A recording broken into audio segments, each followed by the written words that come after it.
안녕하세요. 축구 전문 기자 한준입니다. 토트넘 허스퍼가 9번 최전방 공격수 그리고 측면 윙포워드 보강을 추진하고 있습니다. 이 포지션 보강을 위해 거액의 이적료도 투자할 가능성이 제기되고 있는데요. 지난 2023-2024 시즌 포르투갈 리그 득점왕을 차지하면서 유럽 빅리그에 관심을 받고 있는 스웨덴 대표 스트라이커 빅토르 요케레스 영입 경쟁에 토트넘도 가세했다라는 소식을 포르투갈의 유력 신문이 보도했습니다. 더불어 지난 시즌 손흥민 선수와 프리미어리그 맞대결을 마치고 마치 손흥민 선수가 토트넘으로 오라는 식의 농담을 주고받은 것처럼 보였던 그 장면으로 인해 화제가 됐던 선수죠. 크리스탈 팰리스의 에이스 에베레치 에제의 토트넘 이적 가능성 역시 토트넘 내부 소식의 최근 정통한 기자로 떠오르고 있는 영국의 데일리 메일 조시 휴스 기자를 통해 알려지고 있습니다. 손흥민 선수의 새로운 공격 파트너가 될 수 있는 선수들의 최신 이적설 보도 총정리해드리도록 하겠습니다.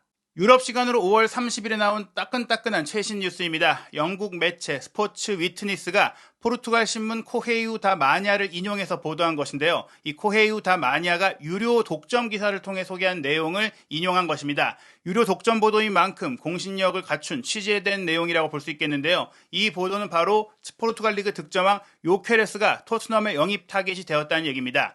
요케레스 선수가 사실 지난 시즌을 부상을 안고 뛰었다고 해요. 그럼에도 불구하고 득점왕을 차지한 것이죠. 그 불편함을 해소하기 위해 여름 오프 시즌 기간 동안 수술을 받기로 결정했다고 하는데요. 이 수술로 인해서 약 6주 정도 이탈한다. 큰 이탈은 아니지만 6월에 있을 스웨덴 대표팀의 A매치는 참가하지 않는다고 알렸습니다. 이 수술로 인해 여름 이적 시간 기간 동안 부상 리스크라는 요인으로 인해서 관심을 갖고 있던 팀들이 조금은 이제 철회하고 있다. 관심이 좀 줄어들었다. 이런 얘기들도 있는데 그러한 상황이 오히려 토트넘이 움직이게 만든 것 같습니다. 코헤이우다 마니아의 기자가 보도한 내용에 따르면 토트넘이 이 요케레스의 신체 조건, 신장과 프리미어리그에서의 경험, 영국 무대의 경험을 통해서 새로운 케인이 될 수 있다. 즉 뉴 케인 프로젝트로 요케레스를 데려오겠다라는 내부 검토가 이루어지고 있다라고 소개했습니다. 우선 스포르팅 리스본 같은 경우에는 토트넘과 이미 여러 차례 거래를 위해 협상한 적이 있죠. 당장 페드로 포로 선수를 스포르팅 리스본에 바이아웃 조항 금액을 충족시켜 주면서 영입에 성공했던 바가 있고요. 스포르팅 리스본 같은 경우에는 사실 요케레스를 영입한 게 한 1년밖에 되지 않았어요.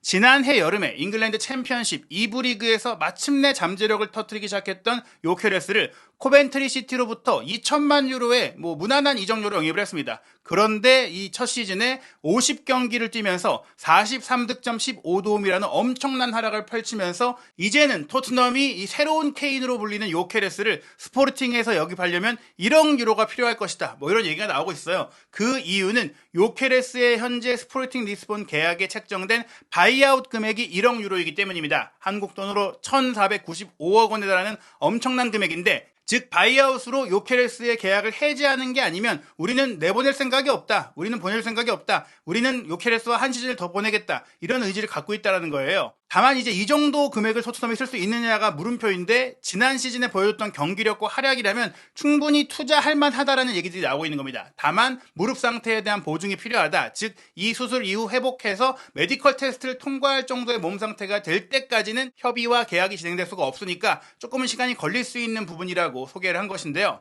우선 요케레스 선수에 대해서 소개해드리면 1998년생으로 만 25세입니다. 187cm의 장신인데 속도를 갖추고 있다 보니까 힘과 높이, 속도, 빠른 케인이라는 표현이 이제 과장이 아닐 정도로 지난 시즌 요케레스가 활약한 모습들을 보면은 연계 능력, 득점 능력, 슈팅 능력, 중골 슈팅과 스루 패스 능력에다가 사이드로 벌려서 풀어주는 조금 영리한 플레이까지도 뛰어난데 케인 선수의 유일한 단점이 속도감이었잖아요. 요케레스는 윙포워드 역할도 어린 시절에는 소화했을 정도로 속도감까지 갖추고 있는 선수라는 것이죠. 지난 2023년 여름에 스포르팅에 입단을 하면서 무려 5년 장기 계약을 체결했고 스포르팅 입단 이후에 자신의 시장 가치가 트랜스퍼마크트 기준으로도 5,500만 유로까지 치솟았습니다. 그런데 1억 유로의 이제 바이아웃 조항을 내지 않으면 안 보낸다고 하기 때문에 현재 이적 시장에서 이 선수를 데려오려면 1억 유로를 써야 한다는 것인데요. 세부 기록을 살펴보면 전체 50경기 43득점 15도움인데 포르투갈 리그에서만 33경기 29득점 9도움으로 38개의 공격 포인트를 리그에서 기록을 했죠. 유로파 리그에서도 9경기 5득점 2도움으로 유럽 대항전에서도 충분한 실력을 검증받았고 포르투갈 컵 경기에서도 6경기 6득점 4도움으로 무려 10개의 공격 포인트, 포르투갈 리그컵인 알리안츠컵에서도 2경기쯤에서 3골을 넣었으니까 출전하는 족족 엄청난 득점력을 뿜어냈다고 볼 수 있겠습니다. 요케레스 같은 경우에는 스웨덴 대표 선수이지만 본래 이제 헝가리 계열의 선수다 보니까 이 이름 발음이 헝가리식으로 읽으면 죄케레스, 실제로 이제 스웨덴식으로 읽어도 예케레스인데 지금 많은 팬들에게 요케레스로 알려져 있기 때문에 저희도 혼선을 드리지 않고자 우선은 요케레스라고 얘기를 드리고 있는데요. 이 선수가 말씀드린 대로 이미 잉글랜드 무대 경험이 있어요. 애초에 스웨덴 클럽인 브롬마에서 프로 경력을 시작한 이후에 2017년에 브라이튼이 이제 유망주 단계에서 요케레스를 영입하게 됩니다. 그리고 브라이튼 소속으로 프리미어리그 2 이제 2군 선수로서 7경기를 프리미어리그 2군 리그를 뛰면서 5골을 넣으면서 좀 기대감을 충족을 했었거든요. 당시 프리미어리그 2 플레이오프에서도 2경기 2골이니까 뭐 거의 경기당 1골에 가까운 매서운 페이스를 보였고 2018-2019 시즌에는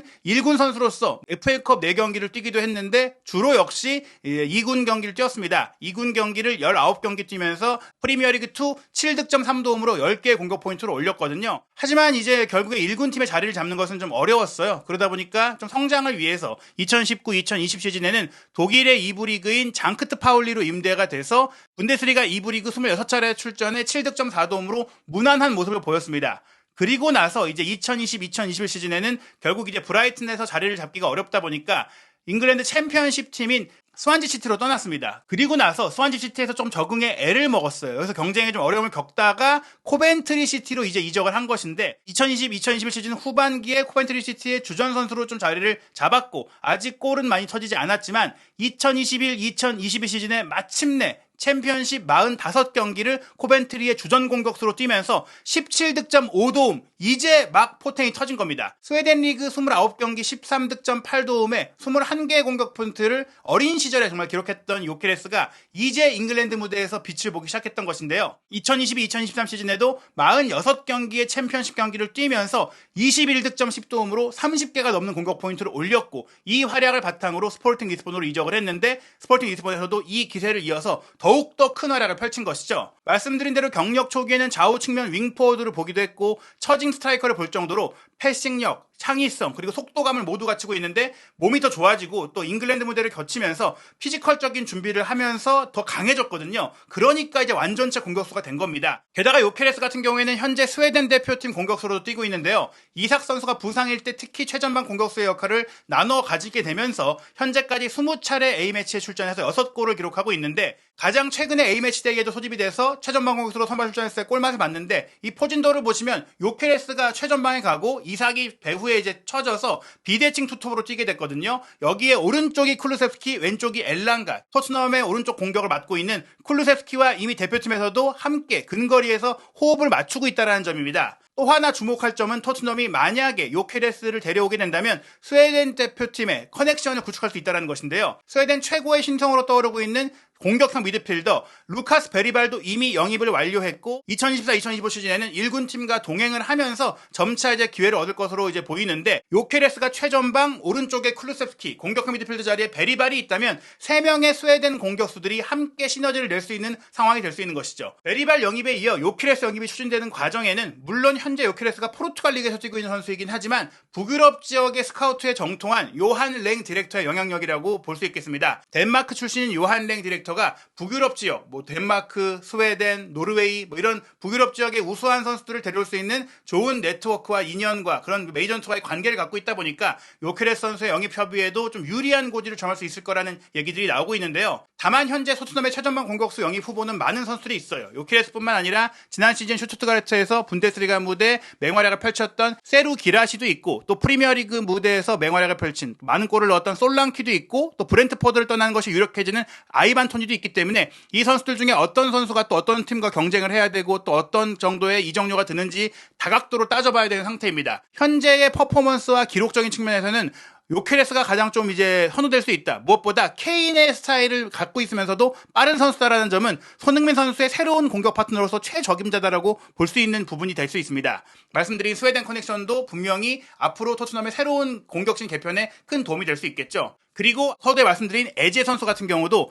왼쪽 측면과 공격형 미드필드 자리를 커버할 수 있기 때문에 요케레스와 함께 뛰면서 시너지를 낼 수 있는 선수다. 실제로 이제 요케레스, 손흥민, 존슨, 쿨루셉스키, 에제 요렇게 공격진이 구성됐을 때는 속도, 창의성, 기술, 결정력 모든 것들을 갖춘 완전한 공격진이 구성될 수가 있습니다. 토트넘이 최전방 공격수 히샬리송을 내보낼 생각을 갖고 있고 또 유망주로서 1군 팀에 뛰기 여전히 아쉽다라는 평가를 받고 있는 스칼렛과 페럿이라든지 또 벨리스까지도 다음 시즌에는 중용하지 않을 것으로 알려지다 보니까 손흥민 선수를 최전방에 한 자리로 두면서 만약 히샬리송이 나간다면 거액을 투자해서 요케레스라든지 혹은 다른 주전급 공격수를 영입할 가능성이 매우 큽니다. 왼쪽 측면 같은 경우도 솔로몬 선수가 부상 이슈 때문에 매각이 추진되는 것으로 알려졌고 브라이언 힐은 더 이상 이제 잉글랜드 무대에서는 통화하기 어렵다라는 내부 판단 속에서 매각이 추진되고 있거든요. 에제가 온다면 에제, 손흥민, 베르너, 존슨 그리고 쿨루셉스키가 좌우 측면을 모두 오가면서 포스테클로 감독 같은 경우에는 쿨루셉스키를 왼쪽 정발 윙으로 기용하기도 했었고 존슨은 왼쪽 오른쪽을 다 쓰기도 했었는데 에제가 왼쪽에서 잘하다 보니까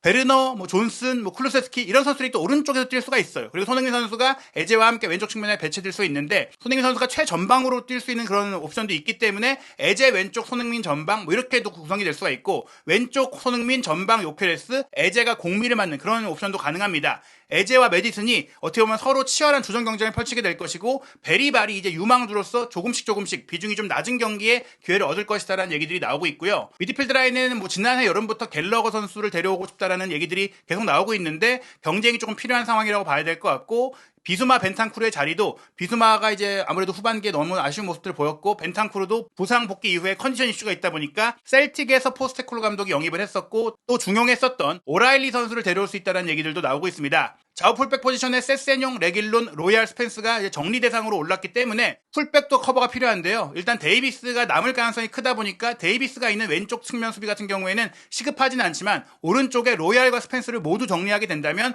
포로의 이제 공백, 포로의 영향력을 대신할 수 있는 좀 인버티드 풀백 역할이 가능한 오른쪽 풀백이 새롭게 영입될 가능성이 있고요. 수비 라인은 반더벤, 드라고진, 로메로, 필립스가 있기 때문에 역시나 시급하지는 않지만 포스테클로 감독은 한 명의 조금 주전급 실력을 갖고 있는 센터백을 더 필요로 한다. 반더벤과 로메로의 부상 이슈가 나올 수가 있기 때문에 이런 영입도 추진되고 있다고 합니다. 다만 이 전체적인 이적 시장에서 너무나 막대한 돈을 쓸 수는 없기 때문에 요케레스처럼 특히 1억 유로나 되는 바이아웃 금액이 소요되는 선수를 데려오기 위해선 큰 매각이 필요한데요. 그렇기 때문에 히샬리송의 매각이 추진되고 있는 것입니다.